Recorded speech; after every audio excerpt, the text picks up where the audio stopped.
So I want to do a quick and dirty run through just yapping about the fastest current BWL speedrun, topping about some of the pieces of tech, and just sharing some of my thoughts on the current meta. First of all, World of Warcraft logs is very cringe. The logs annoy me. I think it's somewhat silly in terms of how this boss doesn't matter at all anymore. The timer starts when this boss is dead. I think it's kind of silly that in a World of Warcraft raid there's a boss that means absolutely nothing, but it is what it is, right? So the run started. You're going to note how it's instant, right? As soon as they can, they're starting up the boss. I don't see any time saves up to this point. The melee are going to get ready to blast, while the casters are up top, ready to move forward quicker. So they all unboon here, right? Like they didn't even unboon for the first boss, which I think is just weird. Anyways, it's Firefest week. So once per year, there is a festival that comes through where you have additional buffs. So you're never going to see more buffs on a World of Warcraft player than right now when it comes to damage output. There's nothing more that you can get. Gear can get better, but as far as buffs go, we are really at the peak. In Silithus, there's a damage buff, but I'm sure Warcraft logs will ban that, like they've banned all the fun stuff like Battle Shout, yada yada yada. Sorry, I won't rant about that too much. I find it interesting to see warriors using Wreck on this fight now, and not Firemaw. It's all about just killing Vale as fast as possible. Again, maybe I'll do a little bit of a follow-up where I go deeper into the logs, and we can break some of that stuff down if you guys are interested in that. But I just want to do a basic run yap through, right? So that's what this is going to be. So they're moving forward. I don't think they even got a bomb, right? So that's the idea about why they're killing this so quick. If you kill Vale fast enough, no one is going to die. And that's good, right? Everyone has their buffs. So they very quickly set up for this next pull. This is one of the most dangerous trash pulls. Again, this to me is a potential time save, but they're playing it smart. In theory, they would have their tanks basically in 1 or 2 seconds faster. You see how they pause for a second? 1, 2, 3.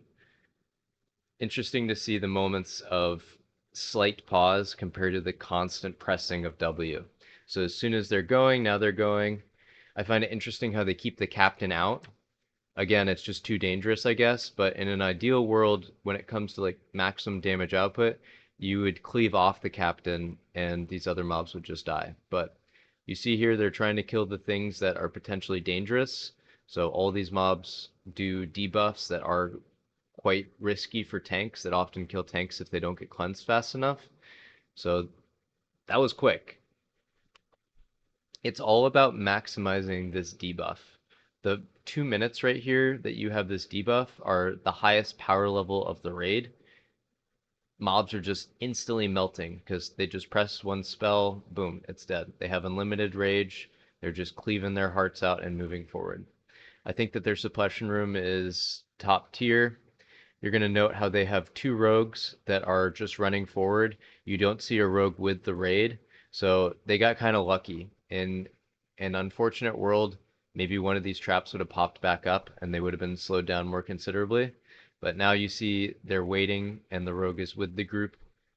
And if a trap were to pop up, they'd be instantly ready to get it. So the other rogue is continuing to move forward and they've cleared all the traps now at this point and they're just straight blasting. Again, that was interesting for me to see the timing of when engineering cooldowns are used. So you saw dynamite used there. And now they're setting up for this boss where they still have almost a minute left on their debuff. I haven't seen another raid do it as fast as this, and that really sets the tone. At this point, this debuff is like 20% of the raid, right?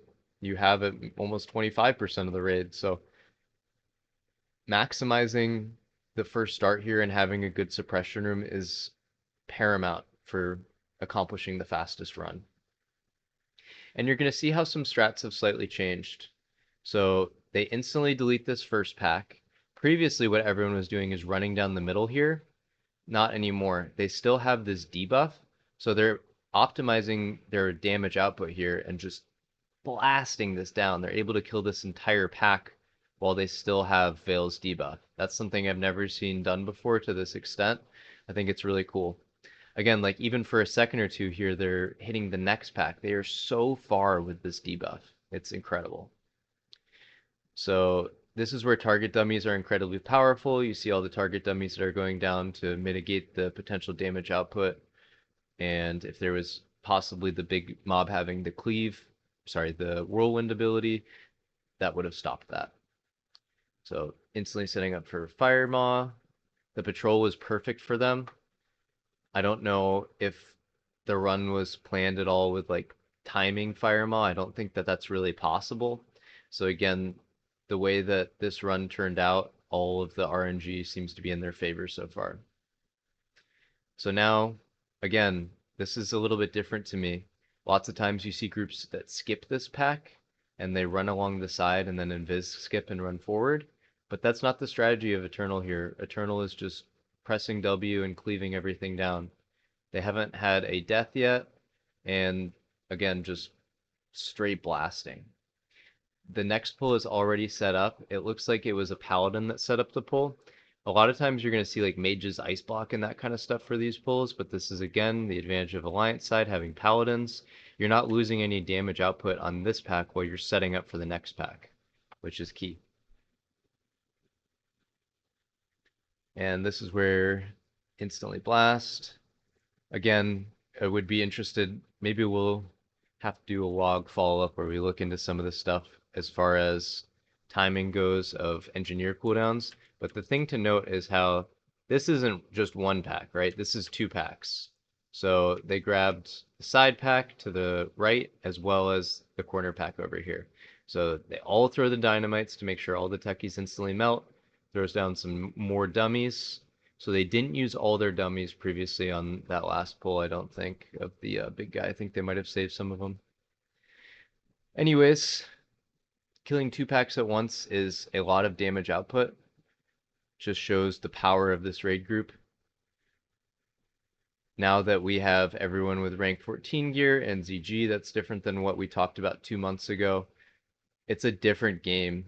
These guys have a lot more health, they can play more aggressively, and their damage output has increased dramatically. So this is where they do the Invis skip. What stands out to me about this is because they're so far up, they have less room for error. You see so many groups that fail the Invis skip because they try and do like nifty and speed items, that kind of stuff. These guys keep it simple. They are getting as close as they can. They know the timing is going to be okay, and then they make it. So while a lot of other groups have been failing the Invis skip for various reasons, this group doesn't. That's what separates them. They can do the basics right. So out of a long Invis pot, and not a lesser, a long one, they then no-mush cloaking device. No one screws it up, and they set up for the final part of this raid. So this is really the evolved tech right here that is saving a lot of time. And there's a lot of controversy with this tech of as far as like who designed it, right? Who is the designer? At the end of the day, it doesn't really matter. Some of the groups are trying to be a little bit secretive with what they're doing, but Eternal, they have optimized and put out a really good run here. Again, it's not like these guys were the first to come up with some of this stuff, but they're going to get credit for it because they are pulling it off so well and broadcasting it to everyone. Chromag, they did have a time lapse here. In some ways, that's pretty good, right? All they have to do is step away for half a second, and they get maximum uptime in terms of if it was like the slow or something else could have slowed them down slightly damage-wise. But they kill this thing so fast that the second breath doesn't even happen, which is very impressive. I feel like this is a potential slight time loss. I don't know. I guess maybe the mage is already setting up the pull. But to me, it seems like that well, I guess there's no real point in dragging, right? Because they're still fighting stuff here. So this is the different tech. What used to happen is you would go into Nef's room and bring things into Nef's room. However, what has been figured out by I really do think that Bricked is the ones who innovated the start of the Neff pull. You don't need to be in Neff's room to fight Neff. You're going to see here that they never end up going into Neff's room besides one person. So this is the first pack where they're using all their target dummies and stuff, and now they're going to fight dragons. So they Invis skipped past all those dragons, and now are fighting them as they're setting up for the Neff. So here comes Neff. They've started the encounter now where they're going to just be cleaving down mobs consistently as they're killing bosses. So Flamegor's going to die here in a second, and then they're going to pull the next boss. I think it's really innovative. It's cool to see. It's all about minimizing downtime, right? So there used to be a ton of downtime where you're just kind of standing there in Neff's room not doing much, but instead they're doing a lot. They're killing 2 bosses in multiple packs. So now they're killing Evanrock. I don't know if there's any frost damage in BWL. It doesn't really stick out to me, so I do think it's interesting seeing a frost pot even be popped. Again, the amount of consumables that these guys using is pretty incredible. Boggling roots, people make fun of that, but it's not just 1 DPS, it's more like 3 to 5 DPS. So suddenly if 20 warriors are doing it, that's 100 DPS, right? Those little things all really do add up, and you see the benefit of that in runs like this.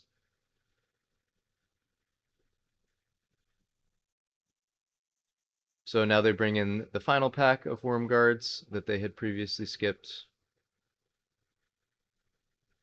and they have met the log requirements. This was a spinning. This did get a little out of control here. So I think because they used dummies previously, maybe they didn't have them available when they needed them most here. This got a little monk steer. This was the run decider right here, how they handled this.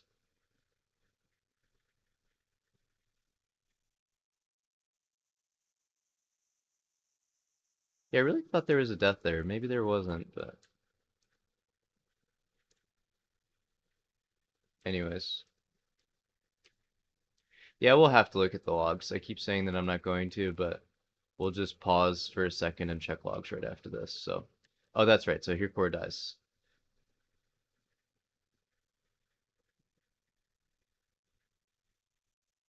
So I don't totally understand this.